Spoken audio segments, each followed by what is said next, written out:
Então, eu sou o pastor Gilberto Rebouças. Este é o Seminário Teológico à Distância, o ESTAD.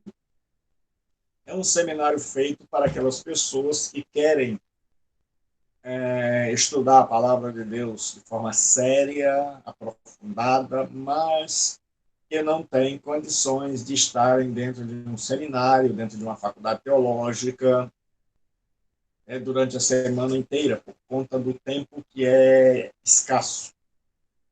Então, este seminário é para você que está perto, para você que está longe, para você que vai ouvir esta aula. Então, que Deus abençoe a sua vida, sua família, seu lar. Nós estamos estudando teologia bíblica, e dentro da teologia bíblica nós estamos estudando Atos dos Apóstolos. E nós vimos que o livro de Atos, ele começa com um avanço da igreja. E neste avanço da igreja, a igreja chega a quase 5.000 pessoas. E agora há um contra-ataque satânico, que nós vimos na aula passada. Satanás vai fazer do capítulo 5 ao 6 e 7 um contra-ataque em 3 frentes. Ele vai tentar colocar dentro da igreja a corrupção moral através de Ananias e Safira. Depois, ele vai tentar barrar a igreja através da perseguição ou da violência física. E, em terceiro lugar, ele vai tentar a distração, ou seja, sabendo ele que a força da igreja estava na pregação do evangelho e que esta pregação era poderosa e estava transformando vidas e libertando os cativos. Então ele tenta colocar problemas dentro da igreja para que, com a finalidade de que os apóstolos parassem de pregar e fossem resolver problemas internos da igreja. Então, nós já vimos a questão de Ananias e Safira, que Satanás tenta corromper a igreja, mas o tiro sai pela culatra e o feitiço se volta contra o feiticeiro. Nós vimos que Deus pune Ananias e Safira, e ao invés de corromper a igreja moralmente, tanto a igreja quanto os de fora, quanto a sociedade em redor, temem mais ainda esse Deus, passam a viver no temor desse Deus. Então, o que ele queria não deu certo. Então, o que acontece é que o primeiro problema, o primeiro ataque ou o primeiro contra-ataque não deu certo.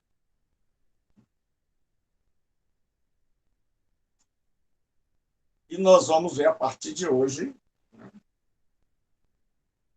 o segundo contra-ataque, a perseguição movida pelo Sinédrio, que era o Supremo Tribunal Judaico. Levantando-se, porém, o sumo sacerdote e todos os que estavam com ele, isto é, a seita dos saduceus, tomaram-se de inveja, prenderam os apóstolos e os recolheram à prisão pública. Então, o primeiro ataque é moral. Mas, como nós já dissemos, não deu certo, porque Ananias e Safira foram punidos, disciplinados, e aí, ao invés de a igreja se corromper, a igreja foi purificada. Os membros que estavam contaminados foram erradicados, tal qual um membro que vai destruir o corpo humano é amputado, e com a amputação dolorosa o corpo inteiro é salvo. Então, com a morte de Ananias e Safira, Deus exterminou o mal que estava querendo se infiltrar dentro da igreja primitiva. Mas aí Satanás não há de desistir tão fácil. Agora vem um segundo tipo de ataque. O ataque da perseguição. Tem sido um dos seus maiores investimentos contra a igreja. E agora o Sinédrio, que era o Supremo Tribunal Judaico, né? Ele era composto de 71 pessoas e era presidido pelo sumo sacerdote. Era uma espécie de STF, né, judaico. E o sumo sacerdote, da seita dos saduceus, né, os saduceus, vem de Sadoc, que era o primeiro sumo sacerdote do templo, e os saduceus estavam macomunados, estavam aliados com os romanos. Então, eles estavam prontos para manterem a ordem, eles estavam a serviço de Roma. E Roma é quem estabelecia, dentre os saduceus, os sumos sacerdotes. Só que os sumos sacerdotes e os que estavam com ele tomaram-se de inveja e prenderam os apóstolos e os recolheram à prisão pública. E eles foram agora acusados. Devemos sempre lembrar que o Sinédrio, este era um assunto duplamente sério. Primeiro, os apóstolos eram hereges, segundo o Sinédrio. Mas, em segundo lugar, eram perturbadores potenciais da paz. Era tudo que o Sinédrio não queria. Porque, como já dissemos, eles eram aliados de Roma. Roma não queria ter problemas. Então, problemas em uma determinada província, em uma determinada colônia romana, era problema que incomodava os romanos e estava sujeito à intervenção das legiões romanas para esmagarem qualquer tipo de rebelião ou revolução. Então, o Sinédrio, sabendo que a igreja está crescendo, que o movimento do Nazareno, como é chamado, os do caminho, eles agora estão tomando de inveja e eles prendem os apóstolos, né? Porque isso não podia passar dali, tinha que acabar, porque, caso contrário, os romanos iriam invadir. E como eles já tinham proibido publicamente, então agora a questão é que os apóstolos foram transgressores, porque tinham desobedecido uma ordem de uma instituição legal. Então agora eles se acham não mais numa cadeia lá no templo, mas numa cadeia pública. E os apóstolos agora são libertados e orientados por um anjo de Deus. Mas, de noite, um anjo do Senhor abriu as portas do cárcere e, conduzindo-os para fora, lhes disse: Ide, apresentando-vos no templo, dizei ao povo todas as palavras desta vida. Até aqui, o cristianismo tem sua sede em Jerusalém, e eles ainda estão indo ao templo, como de costume, e lá no alpendre do templo, chamado Alpendre de Salomão, que era uma espécie de corredor onde as pessoas transitavam, eles estão pregando. Então, o que acontece aqui? Não estavam livres para fugir e salvar suas vidas. Ao contrário, eles receberam a ordem de voltar até onde tinham sido presos e dizer ao povo, no templo, todas as palavras desta vida. Em aramaico, a língua materna dos apóstolos, a mesma palavra pode ser traduzida como vida ou salvação. Portanto, a expressão palavras desta vida pode ser traduzida como a mensagem do Evangelho. Então, o anjo tira-os, mas não os tira para fugir. mas para enfrentarem de novo, para continuarem pregando a palavra de Deus. Os apóstolos obedecem à orientação angelical. Tendo ouvido isso, logo ao romper do dia, entraram no templo e ensinavam. A primeira coisa deve ser a obediência a Deus. Nunca perguntavam, é segura esta maneira de agir? Perguntavam, isto é o que Deus quer que eu faça? Eu acho isso interessante. Né? William Barclay diz isso. Nunca os apóstolos estavam soltos, podiam ter ido para casa, mas receberam orientação, podiam ter se escondido, estavam debaixo de perseguição, estavam agora fora da lei, mas nunca eles perguntavam, é segura esta maneira de agir? Eles não chegaram para o anjo e disseram, olha, nós vamos ter garantia, nós vamos ter proteção, nós vamos ter segurança. Mas eles perguntavam sempre, é isto que Deus quer que eu faça?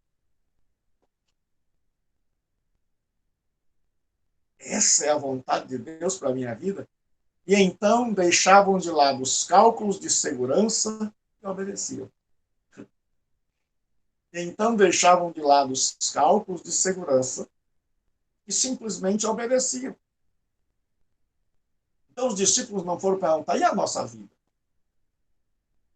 Eles simplesmente disseram, sim, Senhor. Nossa vida está a teu dispor, até rimou. A reunião do Sinédrio e o desaparecimento dos apóstolos. Mas os guardas, indo, não os acharam no cárcere. E, tendo voltado, relataram dizendo, achamos o cárcere fechado com toda a segurança. E as sentinelas nos seus postos junto às portas. Mas, abrindo-as, a ninguém encontramos dentro. Quando o capitão do templo e os principais sacerdotes ouviram estas informações, ficaram perplexos a respeito deles e do que viria a ser isso. Não há prisão segura o suficiente para prender o evangelho. Tudo estava em seu devido lugar, as portas do cárcere estavam fechadas, mas a boca dos apóstolos estava aberta. As sentinelas estavam junto às portas, mas os apóstolos também estavam no seu lugar, isto é, no templo, pregando a palavra de Deus. Que constrangimento! Pois quando é aberta a sessão solene do Sinédrio e os detidos que devem ser introduzidos não estavam onde deveriam estar. Que terríveis são esses apóstolos! Com eles as coisas nunca ocorrem com tranquilidade. Que venha a ser isso, é o que diz Wayne.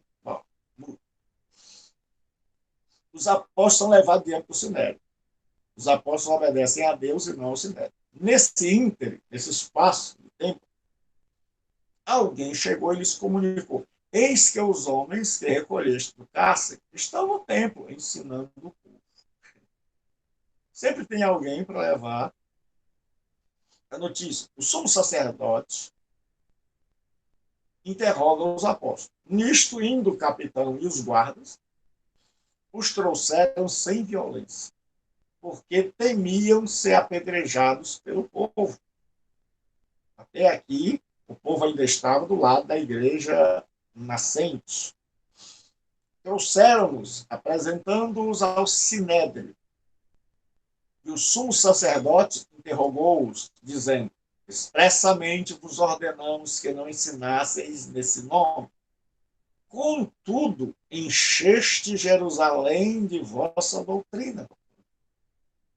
Agora, Jerusalém inteira já está sabendo, já está comentando a nova mensagem, a mensagem do Evangelho de Jesus Cristo.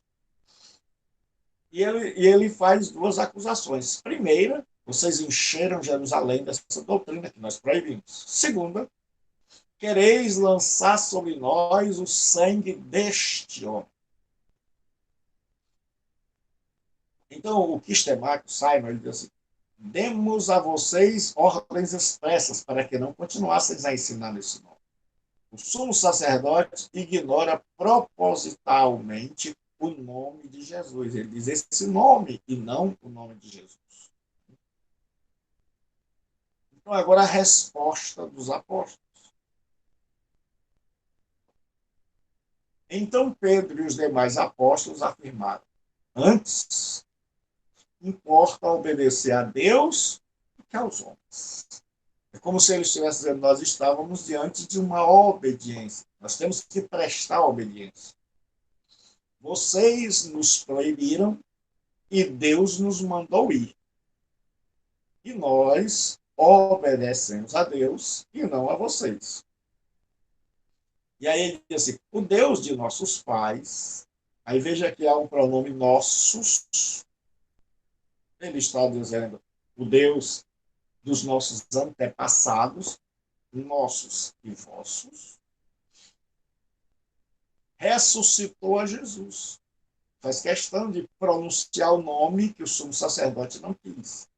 A quem vós matastes, pendurando no madeiro.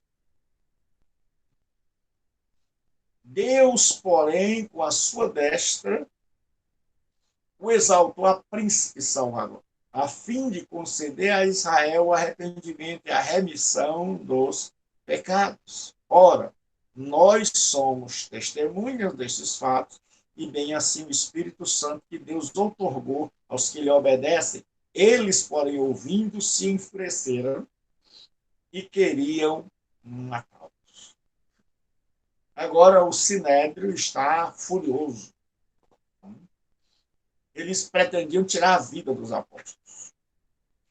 O custo de ser um cristão é estar disposto a obedecer a Deus antes do que aos homens e suportar as consequências. É o que o Howard Marshall diz. Criaram o princípio da desobediência à lei, da desobediência civil e eclesiástica. Os cristãos são chamados para serem cidadãos conscientes. Em termos gerais, devem submeter-se à autoridade humana. Mas se a autoridade em questão emprega erroneamente o poder que Deus lhe concedeu, ordenando o que ele proíbe e proibindo o que ele ordena, o dever do cristão é desobedecer à autoridade humana, neste sentido, a fim de obedecer a Deus. Então, o que acontece aqui é que aparece a figura do famoso Rabino Gamaliel, que tinha sido professor do apóstolo Paulo, que era uma das pessoas mais respeitadas daqueles dias. E ele era fariseu. Um breve currículo do Gamaliel. Mas levantando-se no Sinédrio um fariseu, o Sinédrio era composto, em sua maior parte, por saduceus. Chamado Gamaliel, mestre da lei, acatado por todo o povo, mandou retirar os homens por um ponto. Gamaliel era neto e seguidor de Hillel, um dos mais famosos rabinos de Israel. Né? E ele recebeu o título de Rabban, que quer dizer nosso mestre. Ou era uma espécie assim de mestre por excelência. Né?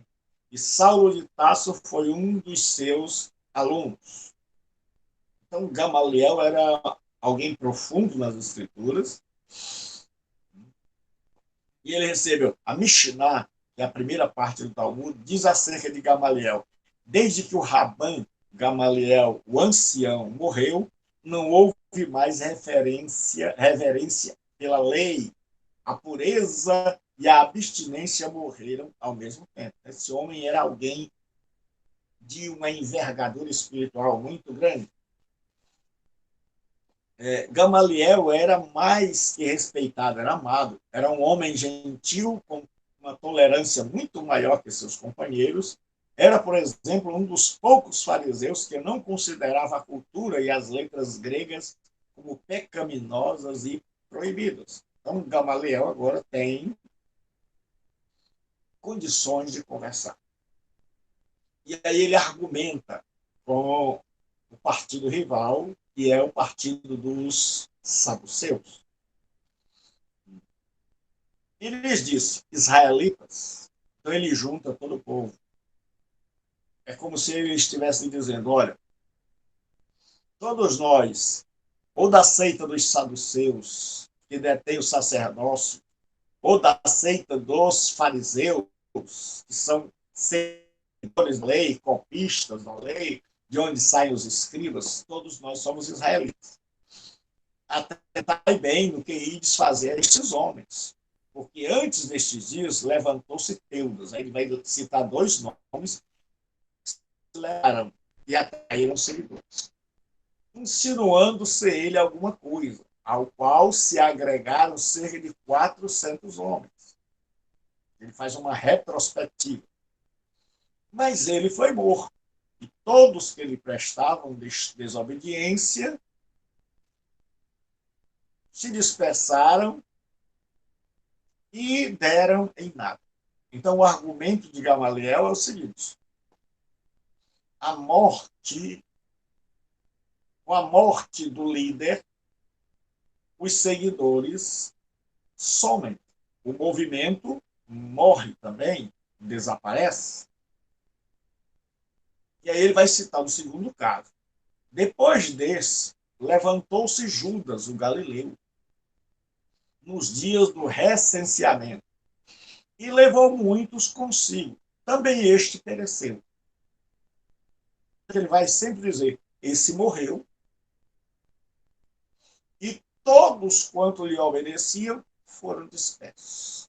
Então ele diz, existiram dois homens que atraíram muita gente, dizendo-se ser o Messias, mas aí eles foram mortos pelos romanos e os discípulos deles perceberam que estavam equivocados, o movimento se acabou. Então, matando-se o líder, o movimento acaba.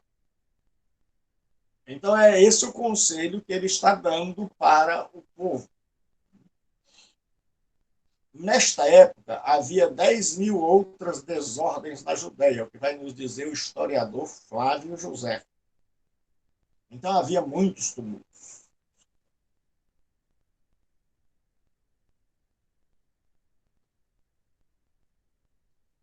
Teudas, ou Tadeu, né? Joséfo acrescenta, ele se fazia passar por profeta e atraiu um grande número de pessoas que o seguiam. Dizia-lhes que se seguissem, duplicaria o milagre da divisão das águas do Jordão. Mas o que acontece é que esse homem, Teudas, ele foi preso e em seguida o exército romano decapitou Teudas e trouxe os prisioneiros para Jerusalém, tendo exibido a cabeça como troféu. Então aí ele morreu e o movimento se acabou. A grande questão é que Jesus morreu, mas o movimento não acabou. A lógica não funcionou, porque Jesus não está morto. Jesus está vivo. Então, o argumento de Gamaliel é: se o líder morre, o movimento se acaba. Então, se a igreja existe, é porque o líder ressuscitou. O líder está vivo. O outro cidadão citado é Judas, o Galileu, convicto de que era errado pagar imposto a Roma, um governo pagão, prestando lealdade a governadores de Israel, nomeados pelos romanos, pois cria que tal lealdade pertencia exclusivamente a Deus e à sua teocracia, o governo de Deus. Então, este também foi morto pelos romanos e todos os seus seguidores se dispersaram. Então, Gamaliel diz, olha, se o líder morre, o movimento se acaba. Esse é o primeiro argumento dele. Ele cita dois exemplos para justificar e validar seu argumento. E aí ele dá uma sugestão. Agora, vos digo, dai de mão a estes homens. Ou seja, deixe esses homens de lado. Esqueçam esses homens. Deixai-os, porque se este conselho ou esta obra vem dos homens, perecerá.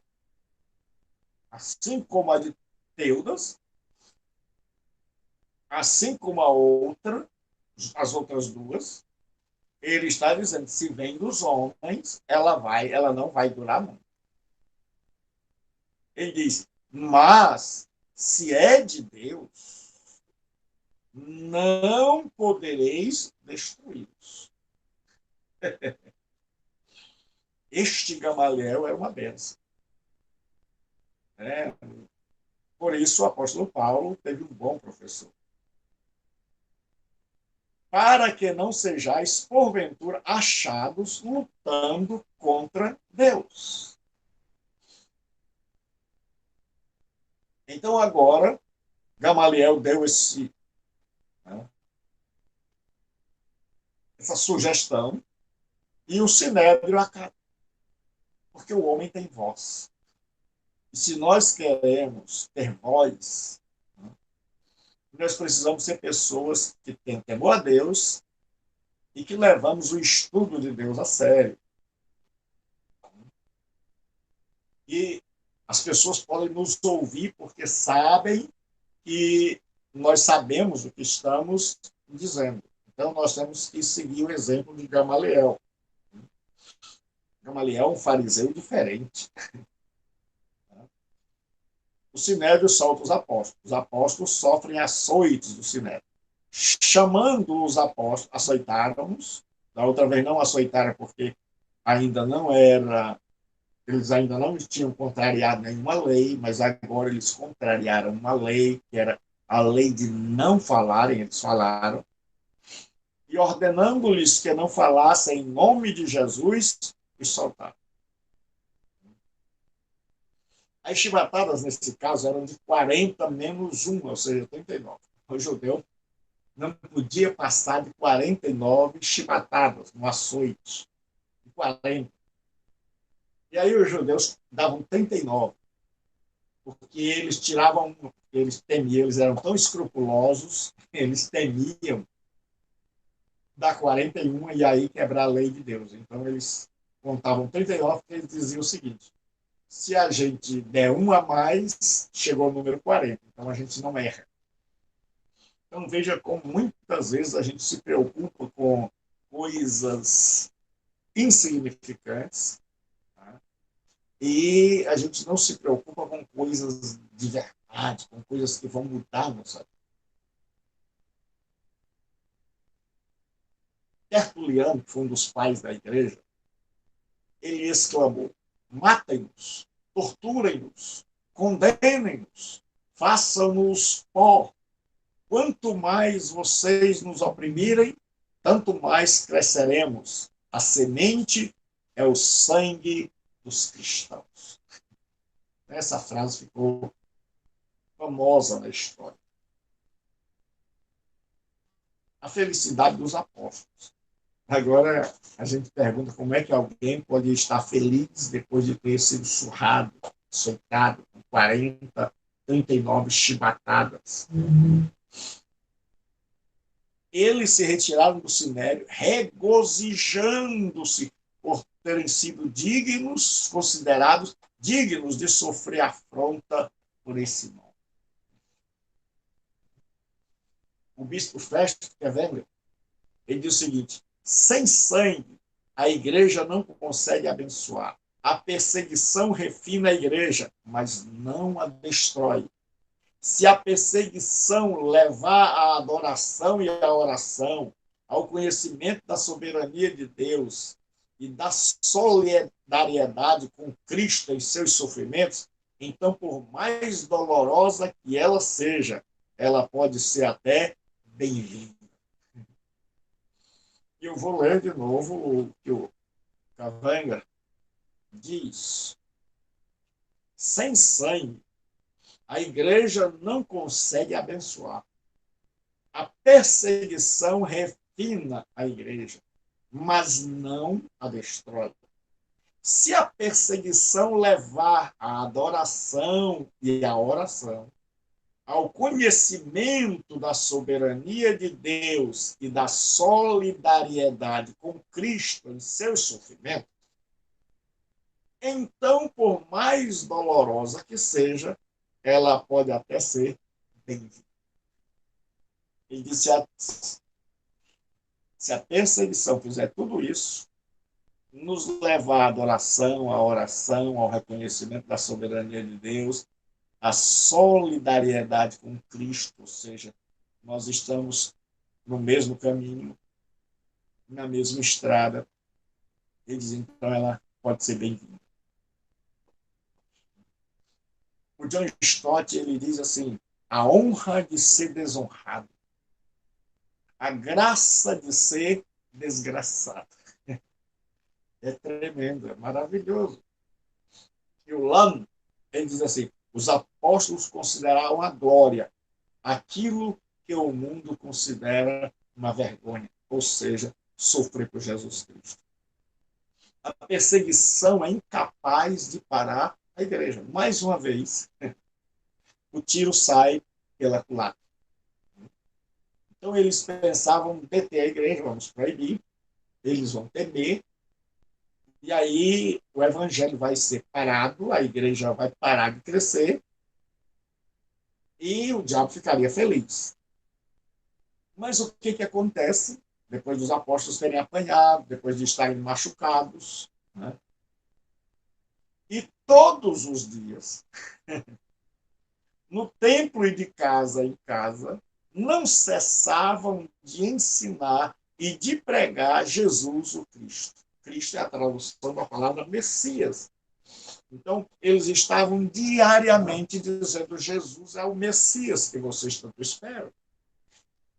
Agora eles não estão apenas no templo, mas estão nas casas, estão se reunindo em casas, irmãos, estão fazendo cultos evangelísticos e estão anunciando que Jesus Cristo que Jesus é o Cristo tão esperado.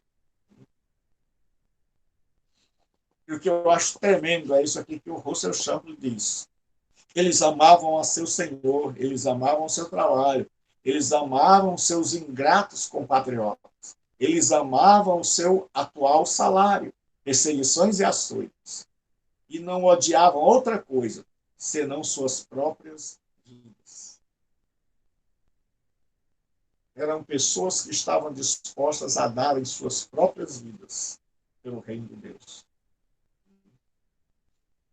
O Adam Clarke, citado pelo Russell Shedd, diz assim: vivei e pregai como os apóstolos, e Deus coroará os vossos labores com um sucesso similar ao que obtiveram eles.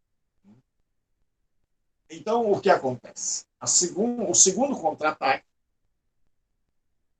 também não deu resultado, porque eles tentaram, através da violência, da perseguição, parar, mas ao invés de parar, a perseguição serviu de motivação para que os discípulos e os apóstolos, ou na ordem os apóstolos e os discípulos, pregassem ainda mais. Então agora vem o terceiro contra-ataque, que é tentar parar a pregação com problemas internos, né? Então o diabo tenta atacar, né, nesse contra-ataque, nesse último contra-ataque, por enquanto, afastar os apóstolos do foco, que era a pregação do evangelho e a comunhão com Deus. Então surge um primeiro problema na igreja. O problema é levantado pelos helenistas por causa das suas viúvas. Ora, naqueles dias, multiplicando-se o número dos discípulos, houve murmuração dos helenistas contra os hebreus, porque as viúvas destes estavam sendo esquecidas na distribuição diária. Então, essa tradução não é muito boa. quê? Porque aqui nós estamos falando de judeus. Os judeus helenistas eram judeus que, desde a diáspora, que começou em 722, com a Síria levando o Reino do Norte, 586, a Babilônia levando o Reino do Sul. Então, agora o povo voltou depois, 70 anos arredondados, né? Eles voltaram para a sua terra, mas não voltaram todos. Muitos ficaram espalhados pelos países para onde tinham sido levados. Lá prosperaram, lá refizeram a vida, lá aprenderam novos costumes, né? Continuavam com sua religião, com sua crença, com a Tanar, que é a Bíblia, com a Torá, são os 5 livros de Moisés. Mas eles falavam outros idiomas. Muitos tinham esquecido já como é que se falava o hebraico. E eles moravam fora da Palestina. São chamados de judeus da diáspora ou judeus da dispersão. E havia também os judeus da Palestina, aqueles que não saíram, aqueles que estavam ali, falavam aramaico, o hebraico, tinham os costumes da terra. Então, quando era por ocasião das festas, principalmente 3 festas, a Páscoa, a festa do Pentecostes e a festa dos Tabernáculos, eles voltavam para Jerusalém para comemorarem a festa, porque todo homem era obrigado a comparecer a essas festas. E muitos voltavam para Jerusalém na velhice para morrer. E aí convertiam-se ao Evangelho e, quando morriam, as viúvas ficavam a cargo da igreja. Então, o que aconteceu dentro da igreja começou só com um judeu da Palestina.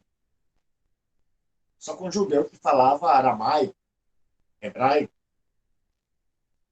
Não havia judeu ainda que falasse outra língua, judeu de fora, de outras terras. Mas após o Pentecostes, nós temos um acréscimo de quase 2.000 pessoas que vêm de outras nações, que são judeus, mas vêm de outras nações. E agora nós temos 2 grupos de judeus: os judeus que falam hebraico e de cultura palestínica, e os judeus que falam o grego e que têm a cultura grega. E aí o que acontece? Surgiu o primeiro problema. Então o diabo agora quer que os apóstolos parem de pregar e fiquem emaranhados, percam o seu tempo com a solução destes problemas. Então, o que aconteceu? O que estava acontecendo ali para que a gente entenda? Aquelas viúvas de judeus da Palestina que haviam morrido, claro, né? Se elas eram viúvas. Então, aquelas viúvas de judeus, elas estavam recebendo, falavam o hebraico, estavam recebendo a ajuda diária. Mas aquelas viúvas, também judaicas, mas que tinham vindo de fora e que falavam o grego e que tinham costumes gregos, elas estavam sendo esquecidas. Já estava surgindo o primeiro problema. Então, os judeus da Palestina já não tinham tanta consideração, já não tinham no mesmo patamar um judeu que tinha assimilado a cultura e a língua grega. Então, daí eles passaram a esquecer estas viúvas de língua grega. E aí, os irmãos judeus também, que falavam o grego, começaram a falar. É como se diz, colocar a boca no mundo. Disseram o que é isso? Por que, que as nossas viúvas estão sendo esquecidas, se nós também somos judeus? E aí começou o primeiro problema na igreja. Então, os apóstolos convocam uma assembleia, uma reunião. Então, os 12 convocaram a comunidade dos discípulos e disseram: não é razoável que nós abandonemos a palavra de Deus para servir as vidas. Primeira coisa que eles disseram foi isso: nós não podemos parar para ir agora distribuir, não que isso seja inferior, mas ele está dizendo: olha, nós não podemos parar. Nós temos que continuar pregando a palavra de Deus, nós não podemos servir as mesas. E aí eles fazem uma proposta. Mas, irmãos, escolhei dentre vós 7 homens de boa reputação. Aí eles dão os critérios. Então, veja, quem escolhe são os irmãos. Hoje, quem escolhe para os cargos, aqui é a eleição dos diáconos, né? Alguns acham que não, mas é. Hoje, quem escolhe para o diaconato é o pastor. Mas no livro de Atos dos Apóstolos, quem escolhia era a igreja. Os pastores, a liderança, dizia os critérios. E a igreja conhecia as pessoas mais de perto, né? Isso é uma boa orientação para nós. Eles escolhiam. E os apóstolos colocavam nas mãos deles a escolha. Então, mas irmãos, escolhei dentre vós 7 homens de boa reputação, cheios do Espírito Santo e de sabedoria, aos quais encarreguemos deste serviço. E quanto a nós, nos consagraremos à oração e ao ministério da palavra. Então, o diabo queria que eles parassem para resolver problemas. E aí eles iriam parar de pregar o evangelho, como muitos pastores hoje. Hoje nós temos muitos pastores que o diabo enche a igreja de problema e ele para de pregar e ele já não tem mais tempo para nada, porque ele está só resolvendo problema e ele não delega autoridade para que outras pessoas façam isso. Então nós temos aqui um bom exemplo, um bom ensinamento dos apóstolos de que existem problemas que nós podemos delegar autoridades a outros ou a outros e que eles resolvam para que a gente não pare o nosso real ministério.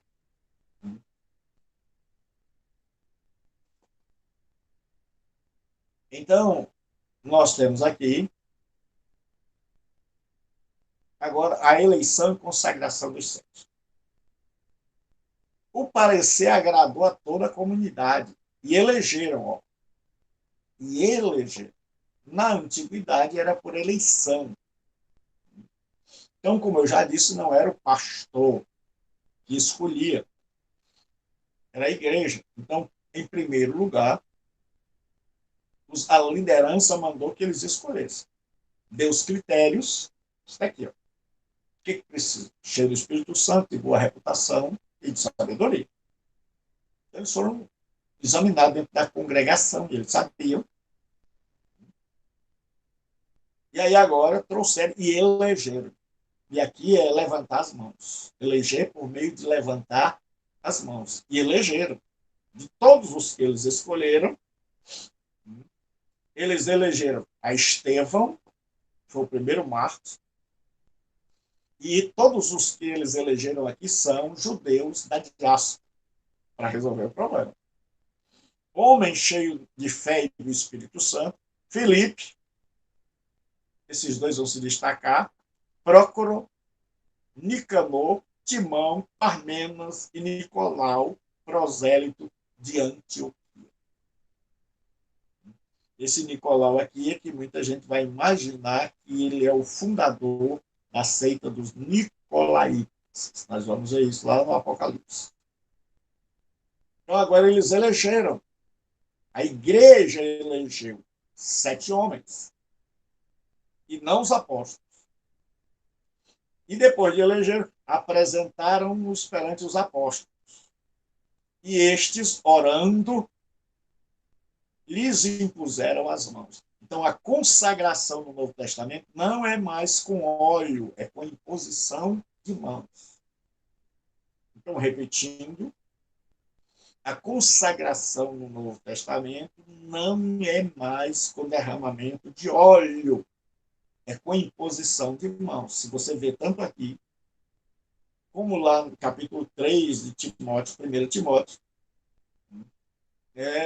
e no capítulo 5, Paulo vai dizer: não imponhas precipitadamente a mão sobre ninguém, ou seja, não consagre ninguém. Então, no Novo Testamento não há mais consagração com derramamento de óleo, porque o Espírito Santo já veio. Agora, a unção é através, a consagração é através da imposição de mãos. Então, o que acontece? O sucesso da pregação realizado pela comunidade do reino. Crescia a palavra de Deus. Aquilo que o diabo temia aconteceu. E em Jerusalém se multiplicava o número dos discípulos. E também muitíssimos sacerdotes obedeciam à fé.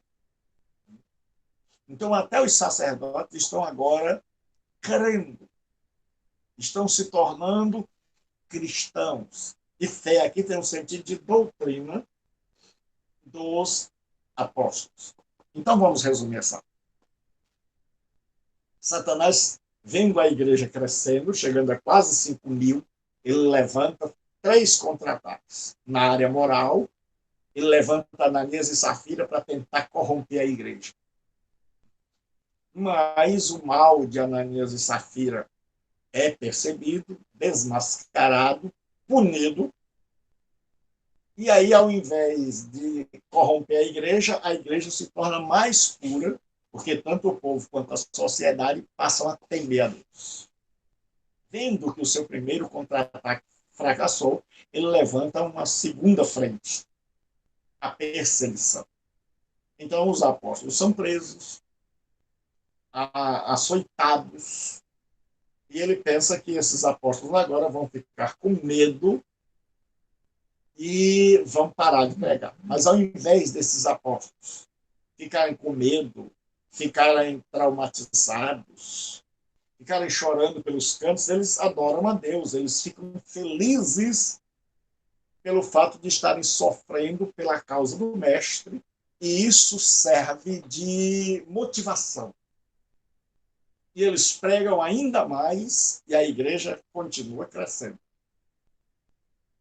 E a terceira coisa que o diabo faz é tentar parar os apóstolos que estão pregando com problemas internos. Então, surge um problema. As viúvas judias, mas que moravam fora, falavam grego.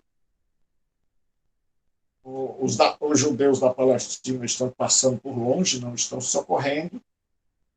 Elas estão passando necessidade. Os judeus helenistas, judeus de fala grega, tá, e de costume grego, eles reclamam. E aí os apóstolos chegam e percebem. Mas o diabo está tentando nos parar. E essa é uma boa dica para nós que somos pastores. Tenhamos cuidado, porque o diabo quer parar-nos para que a gente pare de pregar o evangelho e a gente vá se meter em problemas internos. Então, quanto mais problemas internos, mais emaranhados nós ficamos. Principalmente para aquelas pessoas que são centralizadoras e que acham que tem que resolver tudo. É uma boa lição para nós. Então, o que eles fizeram? O diabo pensou que ia parar, eles deixaram a igreja resolver aquele problema, a igreja escolheu 7 homens, a igreja elegeu aqueles homens e eles só consagraram aqueles homens que foram escolhidos e eleitos pela igreja. E agora, além dos apóstolos, tem também os diáconos. Então, mais uma vez, Satanás perdeu a batalha, porque ao invés da igreja parar, agora tem pessoas para cuidar dos problemas internos e tem os apóstolos com liberdade para continuarem pregando. E aí, é claro que a igreja continua crescendo, se expandindo, e nenhum contra-ataque deu certo. Então, que Deus abençoe. Fique com Deus. Alguma pergunta? Alguma dúvida? Já, professor. Então, Deus Já abençoe. terminou? Certo? Alguma pergunta? Não, boa noite. Tá até gostando. Então, Deus abençoe já. Ah, Boa noite, pastor. A palavra estava muito boa.